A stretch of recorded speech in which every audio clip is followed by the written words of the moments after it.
ఓం శ్రీకృష్ణ పరబ్రహ్మణే నమః. శ్రీమద్భగవద్గీత ప్రథమ అధ్యాయం 5వ శ్లోకం. దుష్టకేతుశ్చకితానః కాశీరాజశ్చ వీర్యవాన్ పురుజిత్ కుంతీభోజశ్చ శైబ్యశ్చ నరపుంగవా. దృష్టకేతుశ్చకితానః కాశీరాజశ్చ వీర్యవాన్ పురుజిత్ కుంతీభోజశ్చ శైబ్యశ్చ నరపుంగవా. తాత్పర్యం: దృష్టకేతువు, చేకితానుడు, కాశీరాజు, పురుజిత్తు, కుంతీభోజుడు, శైబ్యుడు మున్నగు శూరులైన మహాయోధులు పాండవుల పక్షం ఉన్నారు. శ్రీమద్భగవద్గీత ప్రథమ అధ్యాయం 6వ శ్లోకం.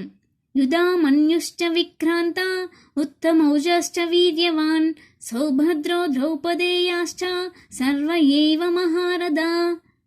యుధామన్యుశ్చ విక్రాంత ఉత్తమౌజశ్చ వీర్యవాన్ సౌభద్రో ద్రౌపదేయాశ్చ సర్వ ఏవ మహారథా. తాత్పర్యం: పరాక్రమవంతుడైన యుధామన్యుడు, మహాశక్తిశాలి అయిన ఉత్తమౌజుడు, సుభద్రాపుత్రుడు, ద్రౌపది పుత్రులు ఉన్నారు. ఈ వీరులందరూ మహారథులు. ఈ మహాయోధులు అందరూ పాండవుల సైన్యంలో ఉన్నారని దుర్యోధనుడు ద్రోణాచార్యుల వారితో పేర్కొన్నాడు.